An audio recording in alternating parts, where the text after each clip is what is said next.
Hello, we're going to go ahead and get started for the evening. I'd like to welcome everyone who is joining us. My name is Dacry, and I am a librarian with the San Antonio Public Library.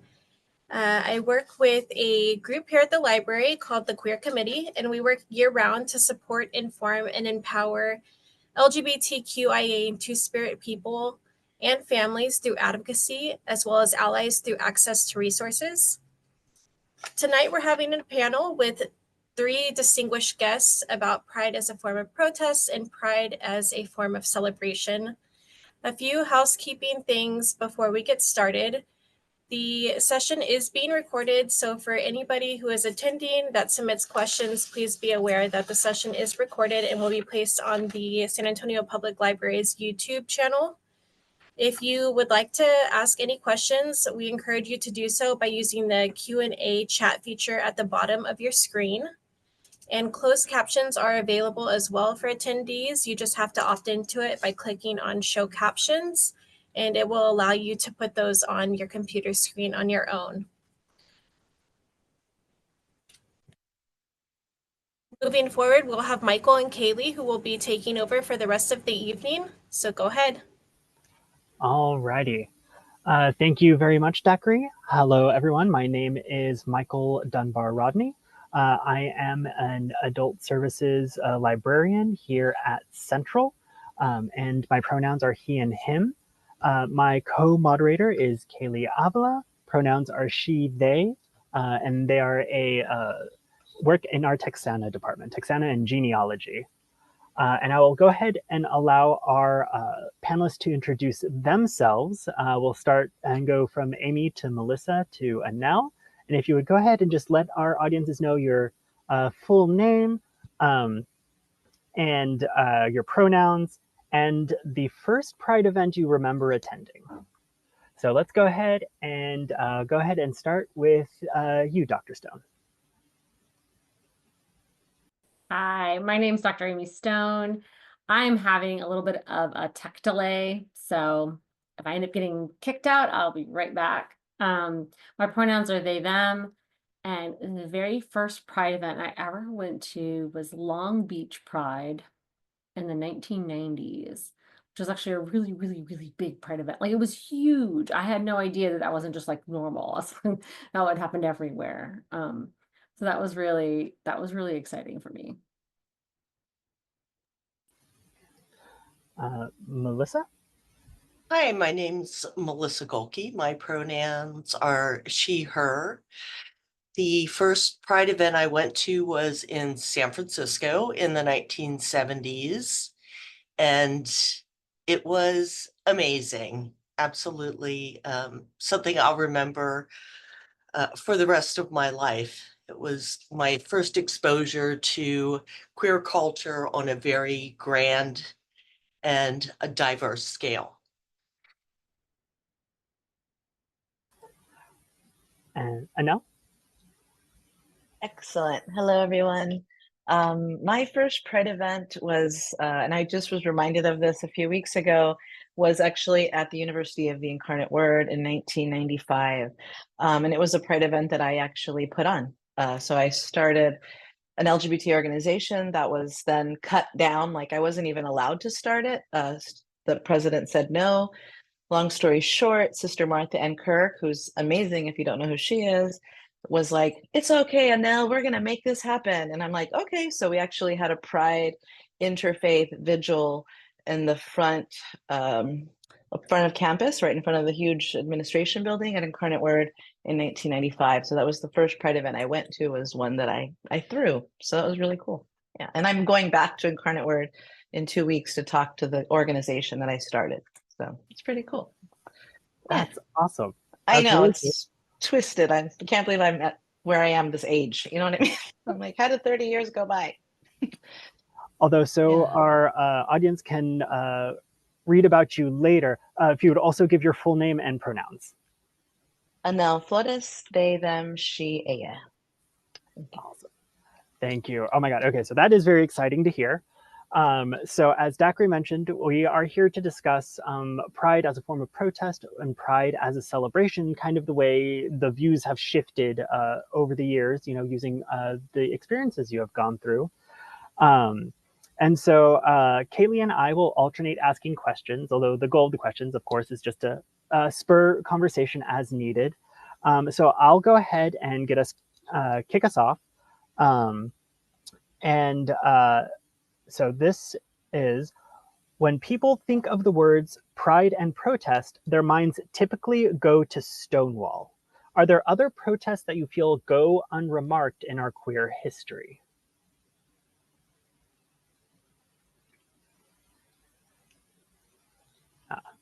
When you're Do you- ready, feel free to unmute. Do you want us to go in a specific order or just? Let's go ahead and moving forward, when you're ready to speak, go ahead and just click the raise hand button. All right, Melissa?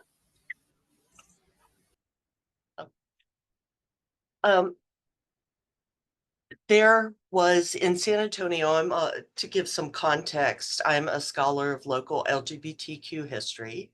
It's what I specialize in. And San Antonio back in 1973 was a flashpoint for conflict between the queer community and the military.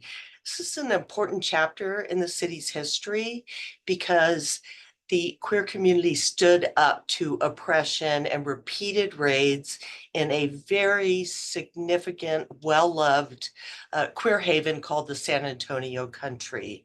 And the owners of the country took the military to a hearing and were able to successfully fight efforts by the military to keep armed forces personnel out of the San Antonio Country. So through that action, we have both a symbol of protest and then intense pride that the community can take because those individuals stood up for rights in San Antonio's community.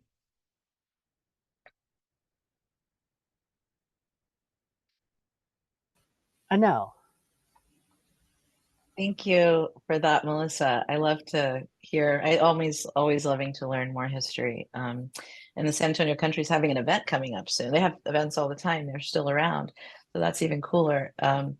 But for me, I think because it's the place that my heart comes through my work, my activism comes through the writing, the poetry, the storytelling, and the art making. I feel like part of the LGBTQIA history and history of the marginalized communities altogether, I think, is forgotten in its fictions, in its creative spaces, because for many of us creative writers and painters, our fictions are the only safe places to tell our truths.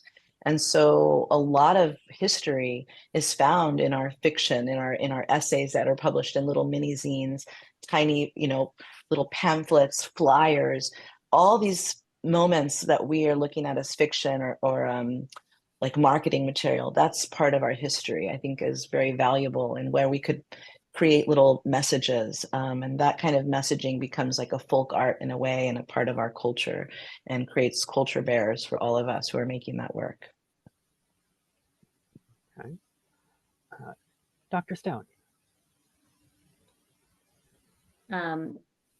When I think of Stonewall, I also think of all of these other times that like queer people took to the streets, right? And were really kind of visible and kind of particularly pushing back against major like power systems, right? Before Stonewall, there was like the Compton's cafeteria riots in San Francisco, which was like mostly kind of like trans folks, many of whom were like sex workers or were marginally employed, kind of resisting their exclusion from this cafeteria that they went to all of the time, right? The White Night riots in 1979, when the murder of Harvey Milk got like a slap on the wrist, right?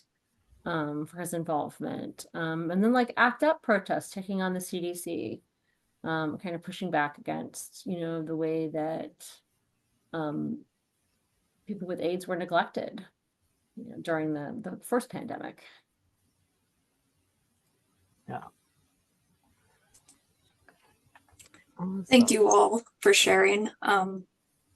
It's so great to hear part of queer history that you don't hear in a classroom.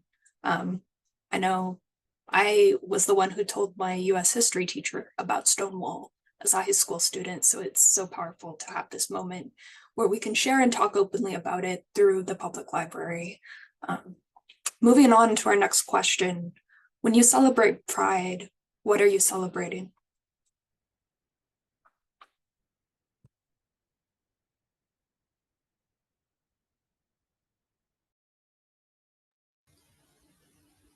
Yeah, I raised my hand because I thought to myself there isn't like one answer. So I just thought, oh, I'm just gonna go like with what's the most passionate thing and the most recent in my day. I mentor this young queer friend who I've known since seventh grade, and they're a freshman in college, and they were here today, and we were working on some poetry project, and we went inside, and I offered them like a little bubbly drink or whatever. And my wife was working, and I went up to her and I hugged her from behind, and I kind of danced with her while she worked because we're always really busy. And then I came back over here with my mentee, and then she said, or they said, I'm sorry, they said, I never see anyone do that. And I said, oh, really? Even in your family? They said, I've never seen a queer couple like be romantic and like that way, that loving way. And this is because they have lesbian parents that are not. And I said, oh, they're not affectionate. And then they said, no, they're not. I'm like, wow, I didn't even know that all these years. So for me, celebrating Pride is about, you know, honestly, like loving my wife, like knowing that what it feels like, that like, stars to fly and also to argue with someone that is my other half, like to have a complex relationship that's queer and continues to be queerer and queerer every day. That for me is Pride. That's what I do, why I do what I do, and the work that I do, even in these small moments with one other person. That for me is Pride. That's why I do it. That's one reason of the millions of reasons. So I'll just start with that.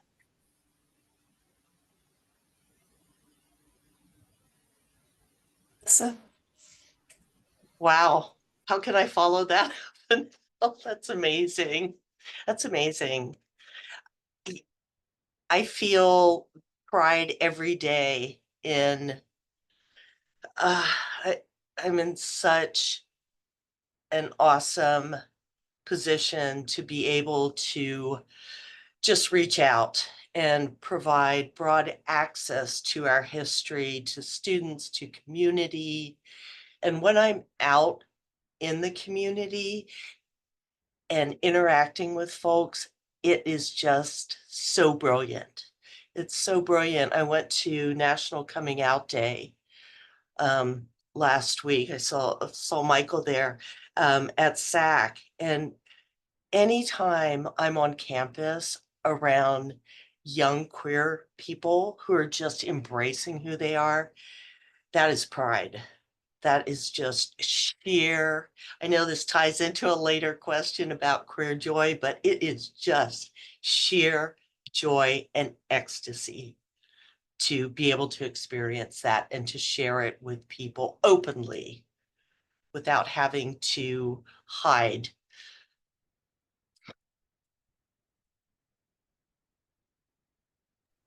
thank you. Moving on to Dr. Stone.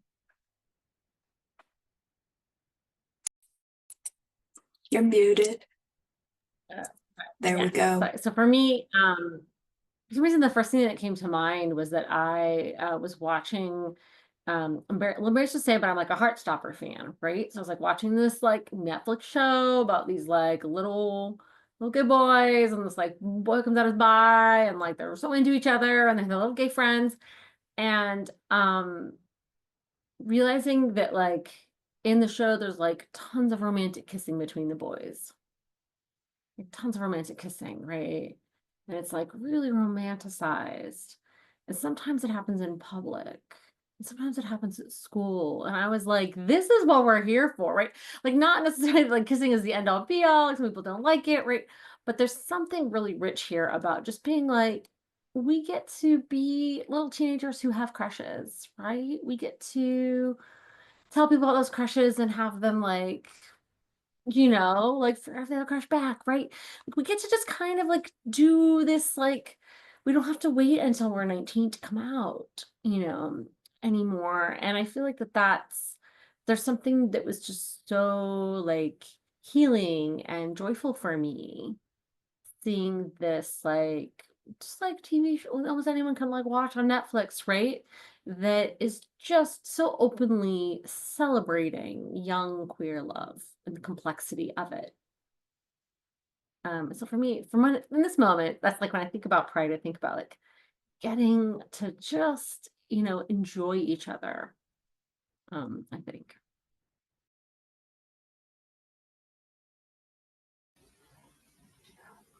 Awesome. Thank you. Thank you for sharing. And yeah, that does make a lot of sense, just having the opportunity to be people. Um, I'm going to go ahead and give us our third question. Oh, and I did forget to mention this at the beginning, but if you want to respond or piggyback off of something someone has said, feel free to raise your hand and we can continue the discussion. But this, I feel, this one is actually a question I find personally very interesting. Historically, queer spaces have been private, such as homes or out of sight and off the beaten path. Can you share about historical spaces in San Antonio and what it means to you as a queer person that these spaces exist slash have existed? Melissa.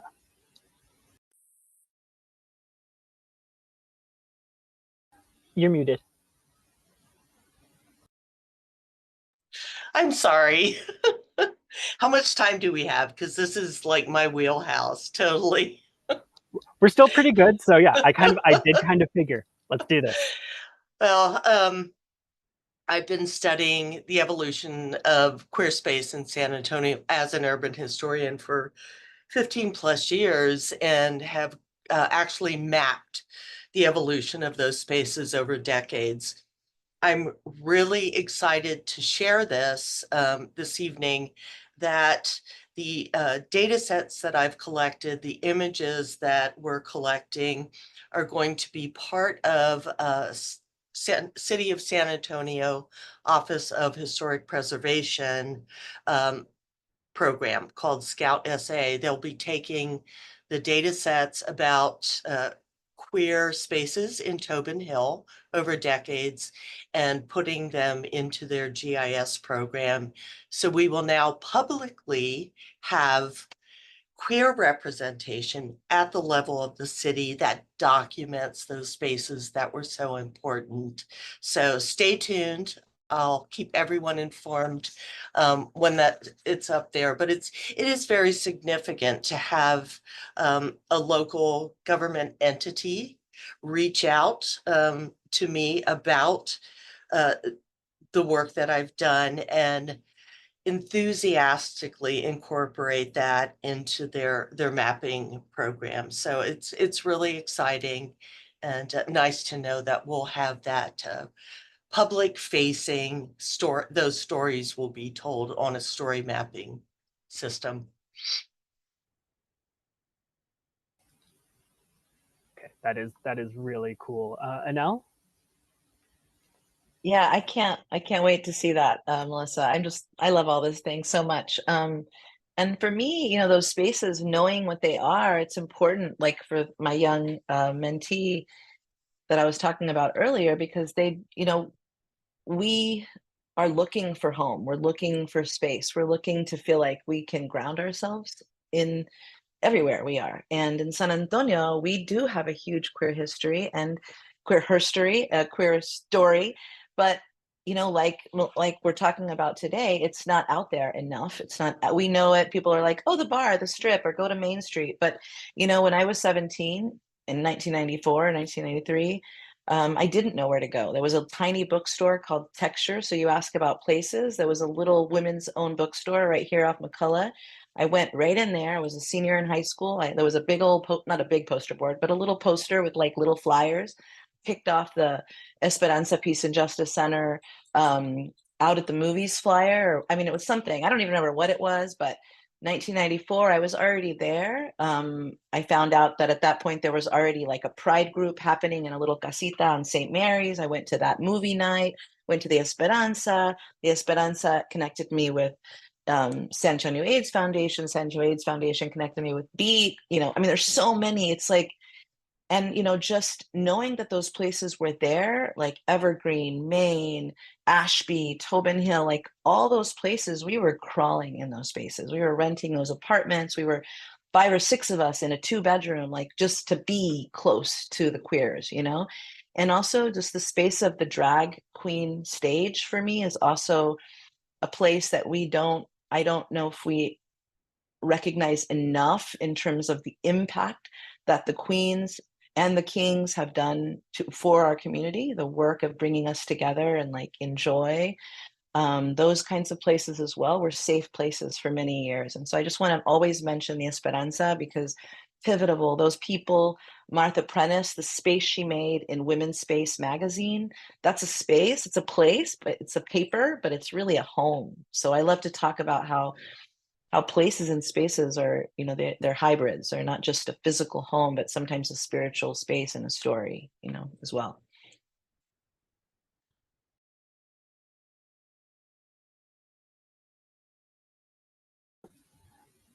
Dr. Stone. I feel like Anel just like cover between Anel and Melissa. I feel like y'all said all of the things, right? In terms of all of the places and spaces that I thought were like really important. I mean, I think that I would add to all of that the development of spaces where it's safe for youth to be like out and be themselves, right? Thinking of some of the religious spaces that have like developed in San Antonio where like MCC and the UU Church and like other churches and stuff like that, where I'm like, oh, these are like really important spaces for people to be in, for youth to hang out in, for anyone to hang out in, and just kind of be themselves. Anel? Yeah, I just want to add 2 theaters. So like the Guadalupe Theater, Josephine Theater, all the theater spaces where they had youth programs, just a bunch of queers. It was great. You know what I mean? Like even if it was unintentional, it's like, oh, we have a youth theater project. And then it's like suddenly all the queers are in a room. And that's all what I can remember from the 90s till today. So intentional or not, those have always also been queer, beautiful spaces in town. Mm-hmm.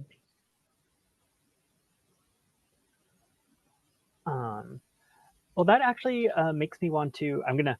Sorry, Kayla. I'm gonna throw one more question Go ahead. based off what you've been saying, and part of it is this.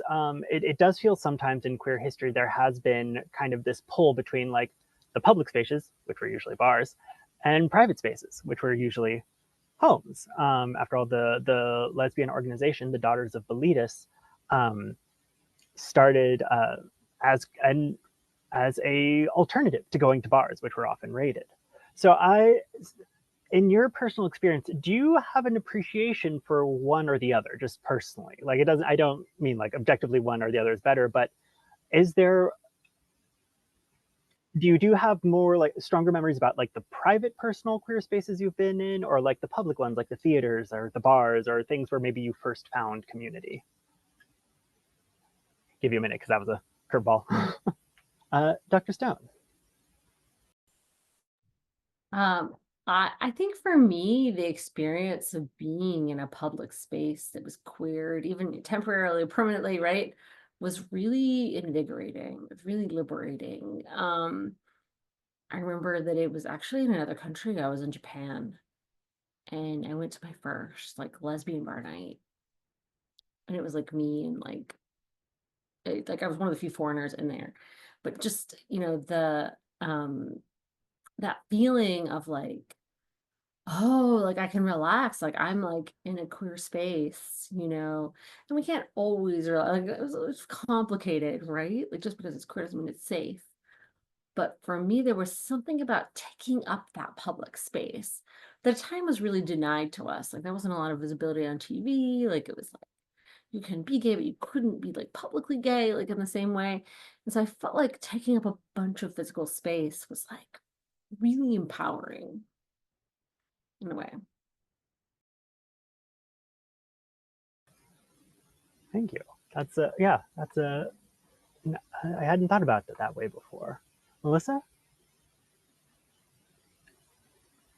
Muted. You would think after all this time, years on Zoom. I have to say that the Bonham is for me the quintessential, like, oh my God, these are my people moment. I came out late in the 1990s and discovered the Bonham, I think, in the early aughts. And it just blew my mind. And it's sort of ironic when I was up on the catwalk looking over the sea of queer people dancing and just reveling in who they were. I never imagined at that time the trajectory that my life would take based on that particular place. And that, fast forward 30 years, I'm unpacking the treasure chest in the back of the Bonham that is the Happy Foundation, that contains our history. That space is so pivotal to my experience as a queer human being and connecting to our population that, oh my God, I'm like gonna tear up. Because when I'm in there now and the bar's closed and I'm doing my work in the archives, I think had it not been for that moment on the catwalk, I knew what my future would be, and now I'm living it. It's just, it transcends words.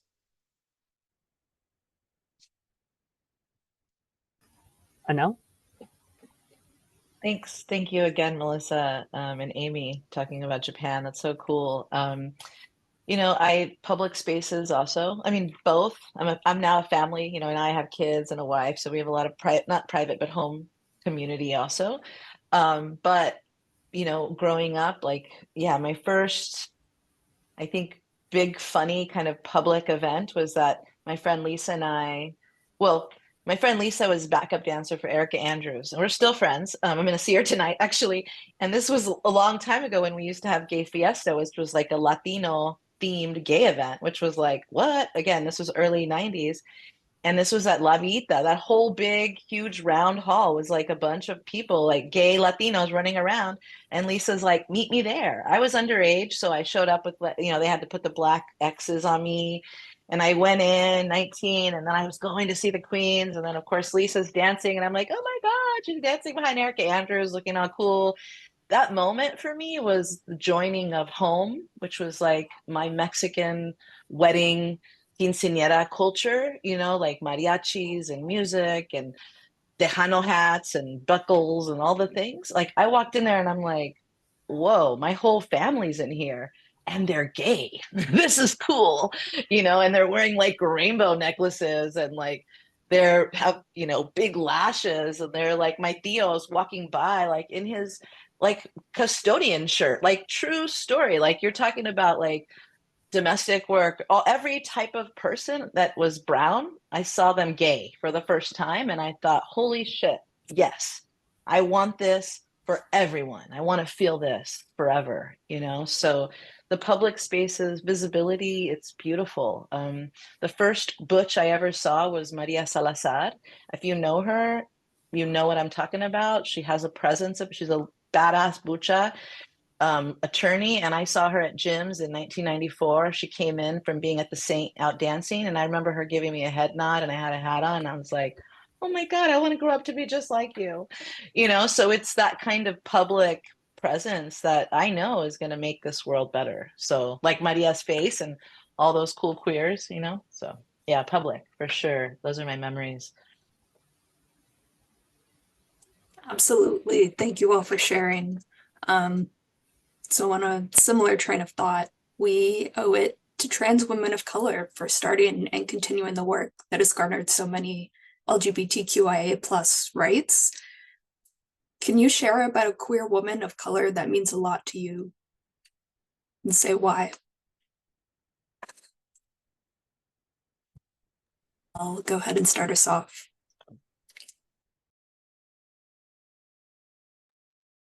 So, because I was just talking about the saint and queens, I'll talk about Erica Andrews. And yeah, I met her. She passed. If you don't know her yet, she passed away, but when I was 17, I met her, of course, at the bars at the Saints. I was going in there with my fake ID, my sister's ID, and yeah, she was just, my mother had already kicked me out of the house. I wasn't talking to any family.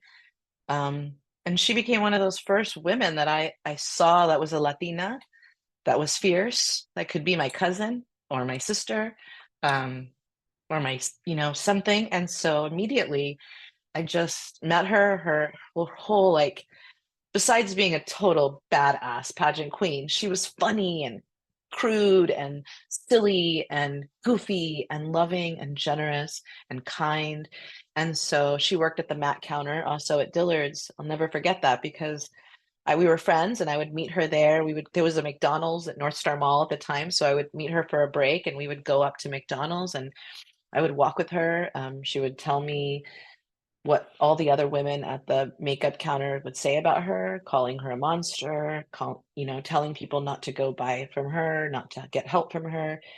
But she also told me those stories while laughing, and eating fries and somehow just being powerful 6 nights a week, showing up to those shows and being kind and creating family. She made a huge impact on San Antonio. She really did. And she's from Mexico. She has queens that are performing on RuPaul right now that are winning competitions that were her daughters. Tandy Andrews, Erica Andrews, they're the drag queens. They were also transgender women. And did that work as trans women and queens very early on. And right now we're only seeing that in the mainstream as something acceptable, I guess, whatever that means. But they were doing it, right? Always, and powerfully and lovingly and with culture also, decorating and dressing, costuming culturally as well, which I thought was also very important and significant. It looks like we lost Dr. Stone. They were having some internet issues, but we'll continue with Melissa and hopefully they can return. Go ahead, Melissa. Unmute. Hey, There you go. Thank you, Nell, for sharing that. I remember Erica. And I remember, the folks at the Mac counter. I worked as a cosmetics manager for like 30 years while I put myself through school. So I remember her very much so. And individuals that worked for me and then went over to Mac. So it's really great memories. Thank you. And the person I'm going to talk about worked for me or worked with me at Macy's. I worked there for years, and his name was Paul, but he was also Pasha. He was an African-American gay man and just so kind and loving, like Erica. And the thing I remember most clearly is we had these Christmas parties where we put on drag shows, which was really amazing for a major retailer. We'd have drag shows, and I was in a couple of them. And fortunately, I saved the videotape, which we're digitizing at work. But Paul, aka Pasha, performed one year. It's probably in the late 90s in this beautiful purple satin nightgown and fuzzy slippers. I don't remember the song that they sang, but it was quite a performance, and my young children were there. It was a family affair, which was nice that our kids could participate in this very loving, diverse event. After she finished singing and we were just all drinking and having fun, she let the kids wear her fuzzy purple slippers. And that's my memory of her. And God bless her. She passed shortly thereafter. But what a wonderful memory. Pasha in her purple satin gown and slippers. And my kids just adored her. Such a good memory. I love that. That image is now just, that is living rent free in my head now. Hopefully, as I know we've mentioned, hopefully Amy can rejoin us, Dr. Stone, but we'll go ahead and push on a little bit. And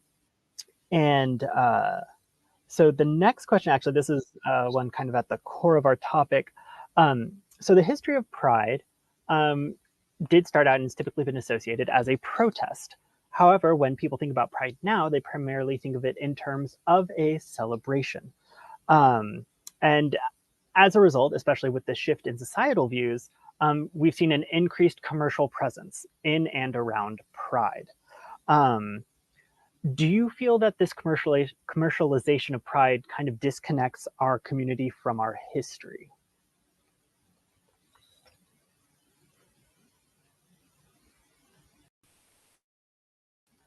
Anel? Okay. Yeah, I guess. Okay. I mean, I guess I can answer. I think, I don't know if it connects or disconnects. I'm fuzzy about the whole thing, right? I know that I understand that we live in a contradiction, right? So sometimes we do pro Pride and people want to make money and people need to make money in order to pay the people that have to be there. I mean, I get that whole hierarchical situation that's happening here. And so we need sponsors and sometimes we need to get a sponsor and sometimes it's corporate and then it could, I get that whole thing. I do wish that we could have Pride that was just open. I wish people could just walk up to Pride event and just be there together, not have to have fences and major ticket prices and so on and so forth. I feel like that is getting a little bit in the way of making it accessible to everybody. And I think it's unfortunate that we use that language of like, this is the only Pride event. It's the biggest Pride event, only one we have. I don't like that. I don't think that that's okay. I have many Pride events during Pride Month, and I'm not the only one, and I'll never think I am, nor am I the biggest or best. There are millions. So yeah, I think that it tends to kind of, we're isolating folks in ways if we do too much of that corporate sponsorship, if we forget that even though we've been talking about joy and happiness, protest, it is not only art and dancing and clubs and love and parties, but protest is making policy, getting real, getting people on stage that are going to say, this is what happened to me this year. This is the violence that's going on. This is the homophobia, the transphobia, the racism. That also has to happen at Pride. So that's missing. And I feel like some of that part of the activism is missing in some of our Pride events because the corporate sponsors somehow, can influence those things. They influence who gets invited, and that is unfortunate. So yes, I think that by letting corporate powers kind of run these events or these things that we're doing, it does skew the accessibility for community and also just the ability to just have a regular amount of fun, bring our kids and just enjoy without feeling tied to anything, tickets and such.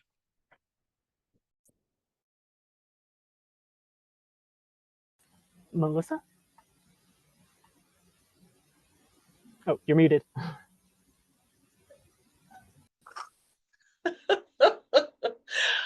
I concur completely with that. I think it's this commodification of things is just it's unfortunate. And I think you're right. Like, we can no longer be inclusive of just going to a Pride event because you might not be able to afford the ticket price. And you're looking outside in through the fence, and that just does not sit right with me. And honestly, as much as we've fought for acceptance, I miss the comforting feeling of being part of a subculture that was really, I've always been a rebel. And to enter a subculture that was so rebellious and not mainstream was incredibly appealing to me. And so I'm conflicted. As we get more acceptance, I feel that there's an erosion of just the foundation of that culture that we were a part of. The more we just yell for acceptance, we're sort of scraping away some of our identity and losing that. And with the commercialization, I don't really want to go into a Target and see that they're selling products about pride when, is this something that they truly embrace? It's a very complicated question. It's complicated to sort of parse out my feelings about it. So I actually have two follow-up questions to this one. One is, since you both have lived history and studied history, you write about all these things that are happening. I wanted to ask, is there, you obviously have attended many prides and have obviously seen the changes that have taken place. Is there anything you do or any way you personally carry that history with you into pride? Like anything you do to kind of remind yourself of the origins of where this came from, where you came from, just to kind of carry that thread with you as you celebrate. Well, I'm finally unmuted, so why don't I just jump in? I feel like I live it every day because I'm excavating this stuff in the archives, and it's just like, it's right there every single day. Pride's not just June. It's not about just October. Well, those are like my busiest times. It's every day. And for me, it's ensuring that I'm out in the community every day in some way. Just talking about this and sharing the history is so important so that folks realize, how we've gotten to this point in time. And I've heard students that I interact with on a regular basis that they really embody that as well, that pride's every day for them. And I think that they acknowledge their ability to be out on a daily basis because of what came before. Thank you. Yeah, I agree with, just carrying what comes before us, even in that energetic level, that in the memory of those events and all the history that has happened, like Melissa mentioned. For me, it's like similar. I eat, breathe, sleep, all of it.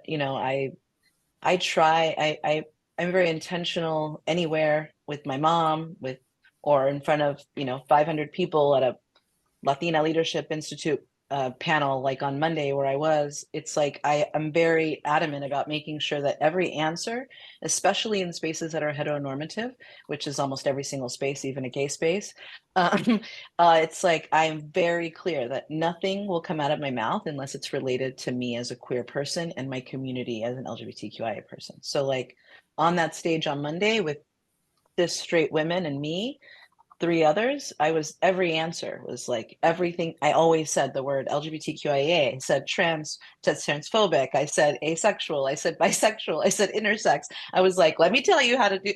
I said all those words on purpose, right? Because I'm going to walk with that. That's my pride. That's my protest. I'm going to walk with that language.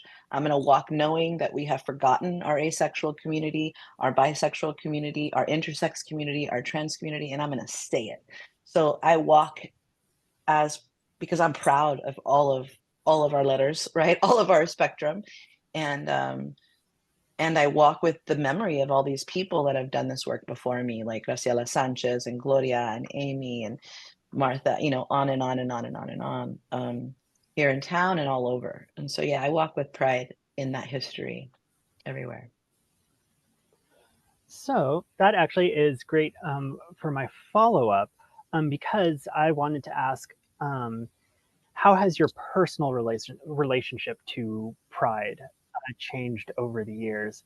Like, has it become more about the history? Has it become more celebratory? Has it gone like back and forth? Like, how has it changed? Honestly, has it even changed in unexpected ways?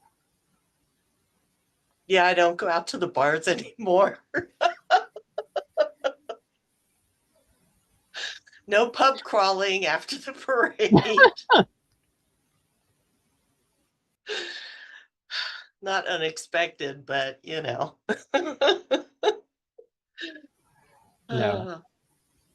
that's fair. I do remember after my first Pride Parade in San Antonio, I was like, and I'm going home now. Yeah. Yeah, I can't do anything. People are like, "Oh, come to this show." It's like at 9 o'clock. I'm like, that's like right about sleepy time. That's like tea time, sleepy time. But I got to drink coffee instead of tea if I want to go anywhere after. But surprisingly, celebrating Pride has changed. When I first came out, I was a lesbian. Like, I'm a lesbian. And then as I progressed into not only attending Pride or being a proud queer person, I started to recognize, like, I am a butch. I'm a gender non-binary. Oh, I'm trans. I mean, so Pride has changed with time, also as my community has allowed me to have space to be myself, right? So Pride has changed now for me in that, now I really speak to our youth. I now have 2 daughters, both in committed relationships with trans men, and then there's me, a transgender non-binary person. So that my community of my kiddos and their partners has really affected me, my chosen family. So I celebrate Pride differently now. I bring them all. I'm like, get all your trans friends. We're all going to Pride together. I get them all dressed up. I pass out rainbow stuff to all the young kids that come over, and we caravan over together. And so yeah, it's changed. It used to be all about me, and then I would go to the bar and we'd do circles around to see who was where. Now it's like, who can I take to Pride? What elders or what kids am I taking with me? So it's usually like, how do I bring those that don't go out there? So it's changed now. I just want to take more people, for me. that I understand. I hear that, and how we go through this arc in our lives, and how with our children, especially. I have a trans daughter and a trans daughter-in-law, and my trans daughter was one who was wearing those fuzzy purple slippers back in the 1990s from Pasha the Drag Queen. So it's just life brings us some really wonderful things in sharing those experiences. So, sorry, I'm taking over, Kaylee. So now, because now, other final question. Well, so I asked about carrying history through Pride. How do you carry Pride with you through the rest of the year? How do you hold on to that belief in this one moment where you are celebrated? Are there ways that you carry that feeling with you through the rest of the year, when sometimes it may be a little harder to remember to celebrate yourself and the community? Melissa? I celebrate it every day. It's because I do what I do. Anyone who's willing to listen to me, especially students, they are just the light, the absolute light that gives me hope. Just being around students, having it, again, this ties into queer joy, is seeing students are non-binary. They're not holding on to those gender binaries that I grew up with. And they're so open and expressive about just being themselves. And that carries me through every single day, just being on campuses. And it's uplifting and revitalizing.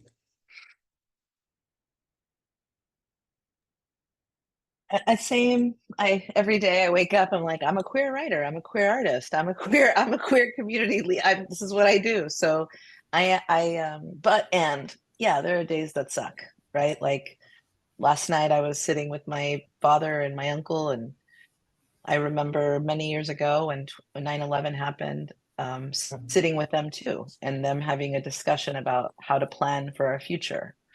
And so last night I was sitting with my dad and my uncle, and I said, we don't know what's going to happen in 18 days, however many days is the election, it's something like that. And I said, I know I'm asking you as my dad and my Theo, who are like my two of my closest confidants. And, I said, how are y'all helping us to prepare us queer people for what might happen? And undocumented family members, right? If things go the way we don't want them to go, right? So in order to show up every day with also those thoughts looming over us, sometimes it's like I have to go back to, well, you know what? I do have my father and my Theo to talk to, right? I do have this organization at the library that's like willing to give us space. We have Melissa creating the archives for our young people to have access to who they are when they're looking for history. Like, my God, that's so beautiful. That's so hard to have. So when these moments are scary, when my wife and I are talking about, are we supposed to, move to Spain? Are we supposed to move to here? Are we supposed to get land and disappear? What's happening? What's going to happen to all of us? Are you going to be deported? Are our trans sons going to be, what's going to happen?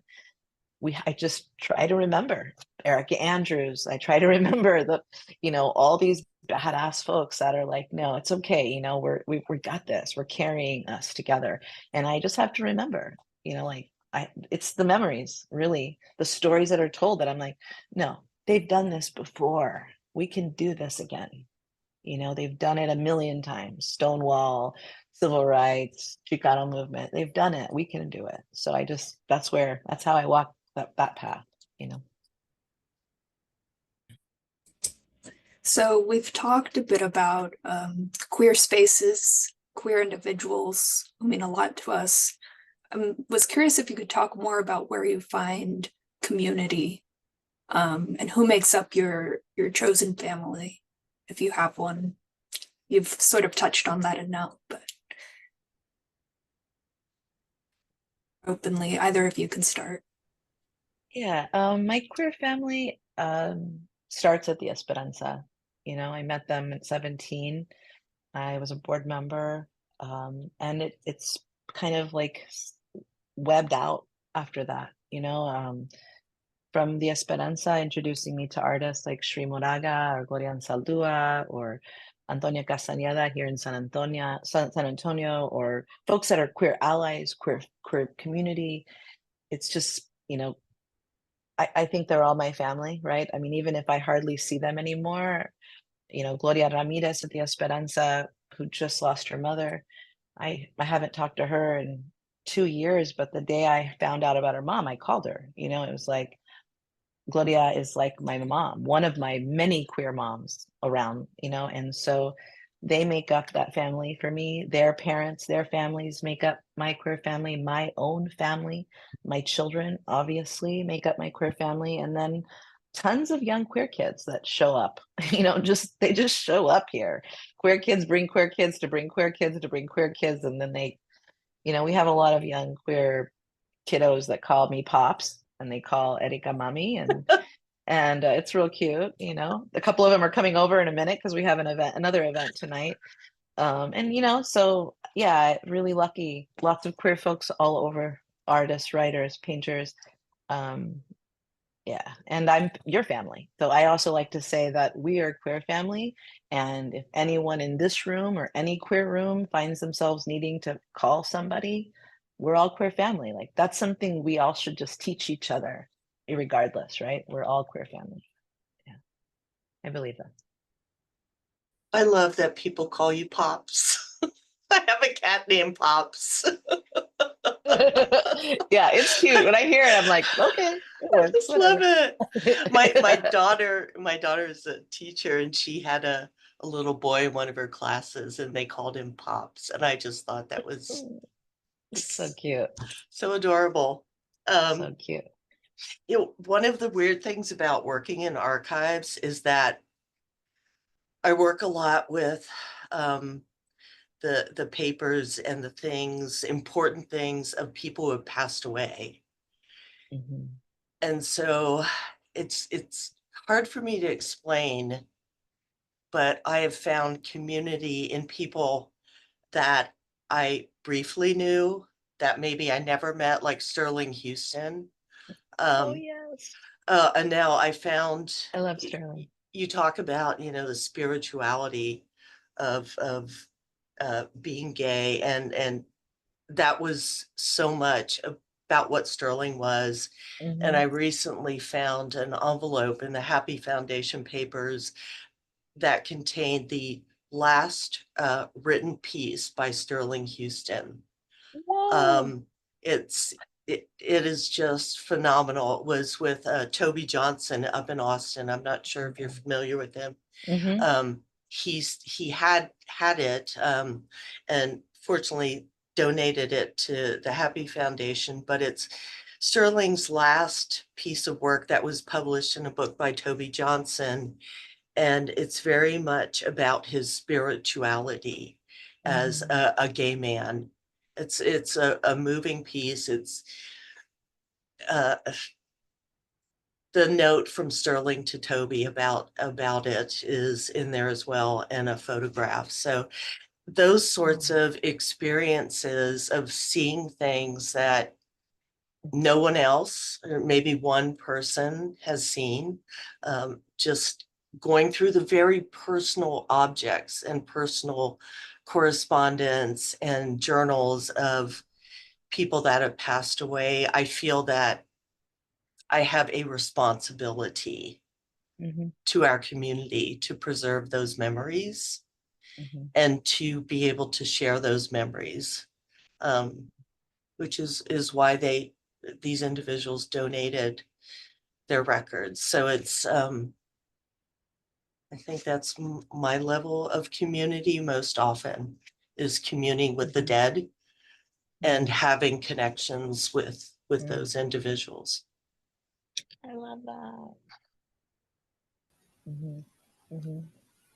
So that's interesting. I hadn't thought about like viewing our dead as our community, but it is true, especially considering um, how during the AIDS pandemic, how much of that history we just lost.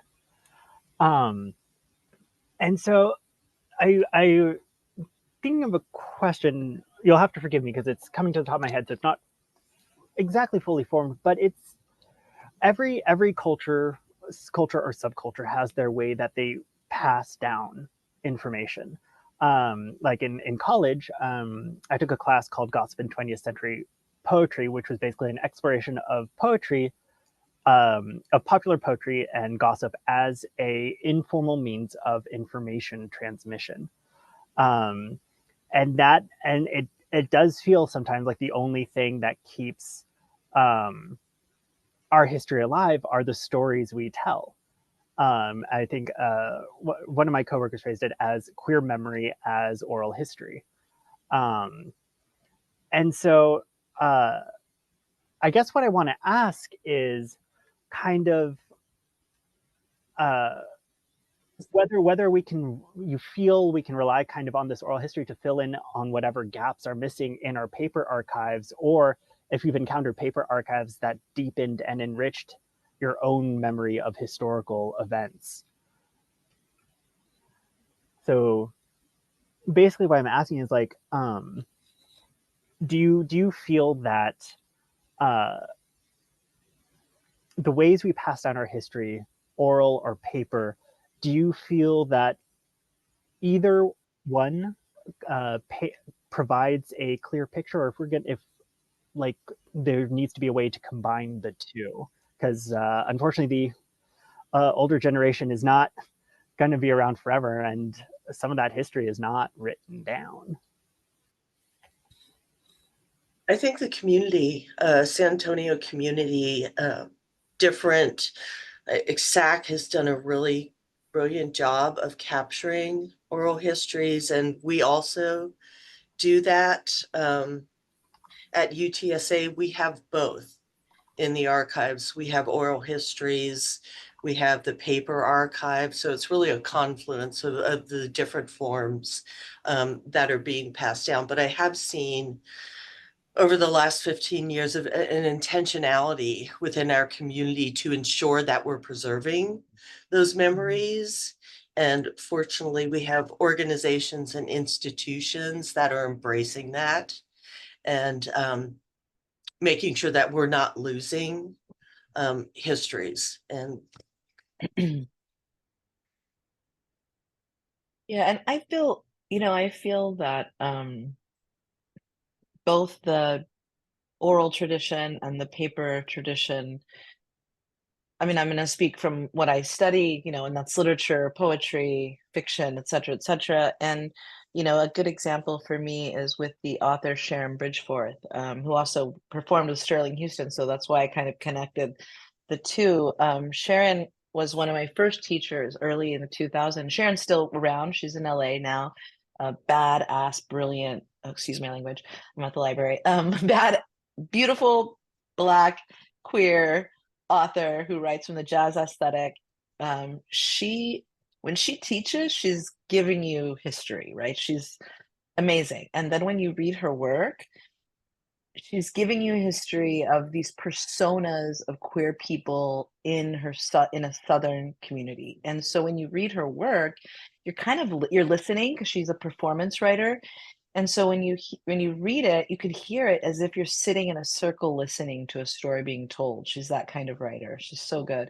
And there's so many great writers like that I think are connecting those two things, the oral tradition with the writing, with the story, with the queerness, with the culture, with the levels of storytelling. And I feel like for what I've seen and what I witnessed, especially in BIPOC community and BIPOC literature, writing, and art, is very much around that oral tradition of being around a fire, that indigenous, like First Nation people tradition of and this is everywhere. All indigenous communities all over the world started around a fire, right? All First Nation people from all over the world started telling stories around a fire and sharing medicine without writing, without that. It's the power of telling that story. So I think this Zoom right here is the perfect example of putting those things together, sharing a story without paper, right? We're doing it on digital, but this is kind of like our fireside chat, right? This is our little circle of storytelling here. And so I don't know, I think these are some ways that we're combining, but I do feel like the oral tradition is something that is being captured a lot in spoken word poetry, in theater, in fiction, in so many different ways. And so I think that to me is one of the closest connections that I can think of at this moment. That's beautiful. I love the idea of this Zoom chat as our version of the gather around the fire and tell queer history. It's very beautiful. So I think I will move us on to our last question of the night, unless anyone wants to submit a question.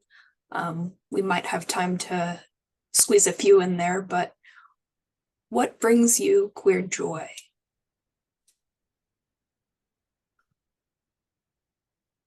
I'll go with this one because I think I already touched on it. It's being out around young people and just their vibrancy and their willingness to be open and just being themselves. I had last year on my birthday, which is October 11th, usually National Coming Out Day. And I'm like, oh, it's so nice to have a holiday in honor of my birthday that I was at. We had an event at UTSA, and unfortunately we couldn't do it this year. But last year we had hundreds, if not thousands, of students come through. And just to be able to speak to them and see their excitement about they've built their own communities on campus. And being able to talk to them and interact and their excitement about what we're doing in the archives, but just watching them being out and reveling in the queer joy, just essential queer joy, that I carry with me every single day.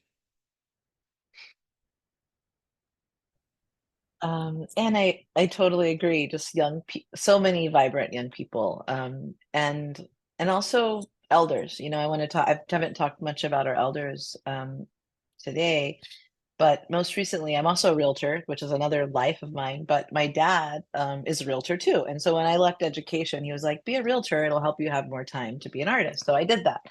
A couple months ago, he called me, and he's 82, by the way, my dad, and he's retired, so he sends me his clients. So he calls me, he's like, I have a client, he's just getting remarried. He's also 80, okay? He's this 80-year-old man, and he and his new wife, they're both widows, they're looking for a new little house. And I said, "Okay, Dad, I'll help him. I'll call him." So I call this man and I meet him. I'm like, "What are you looking for?" Blah, blah, blah. I take him to see a house. Long story short, we buy this cute 80-year-old couple a house. They're a straight couple, okay, mind you. But we go to dinner. I take him to dinner, like, "Congratulations, your new house," blah, blah, blah. Then I go see my dad. And I'm with my mom and dad, and my dad's like, "Oh, I have to tell you something." And he's this 82-year-old Mexican, like, he was a farm worker, like, he's like a Mexican migrant farm worker man. He comes to me, he's like, "I have to say something." I said, "What?" He whispers in my ear. He said, "Oh, I saw Danny. Your mom and I went to dinner with Danny and Mary, and Danny whispered in my ear, 'How do you do it with your daughter? Like, because she's, the way she is.'" He tells my dad that, and my dad's like, "Danny, it's great. My daughter's been out for 30 years, and oh, she's just a regular person." And da, da, da, da, da. And Danny's like, "Oh, my daughter's gay, but I don't know how to talk to her." And so my dad's telling me the story, and he's so excited that he can publicly, like, do work for me, and do work for others, and do work for his other 80-year-old friend who doesn't know what to do with their adult queer daughter. Like, it's so interesting. But, that, for me, like, starting 30 years ago, being kicked out, having no relationship with my parents for 10 years, and getting to this point in time. And, oh man, I don't know what's going to happen, but I've lived it, and I can see that there has been change intergenerationally. So props to the elders that are doing that work, every day to push themselves out of these scary spaces that they don't know what to do, that brings me joy, a lot of joy, especially our elders who are opening up. Wow, that's amazing. I really appreciate you both sharing that. Those are, I don't want this panel to end, but unfortunately, we are reaching that time. So I'll give another minute or two for people to submit any questions they would like. I want to thank our panelists. Thank you so much, Anel and Melissa, for joining us and having this discussion with us tonight. We will also thank Dr. Amy Stone, who unfortunately lost her Wi-Fi connection, which is why they are no longer with us. Oh, that sounded very morbid. But either way, thank you so much for coming. Really appreciate it. Hope our attendees appreciated hearing this wonderful discourse on history. Thank you so much. And I will give my colleagues also an opportunity to submit a question if they so desire. Otherwise, thank you all for joining us, and we hope you have a wonderful rest of your night. Oh, and just want to add on at the end, so the Big Pride Zine has been released. So if you or anyone you know is interested in a copy, we have them at a couple of branches and here at Central. We're already setting some aside for you, Melissa. Thank you. All righty. Have a good night, everyone. And once again, thank you for being part of our panel. Thanks, y'all.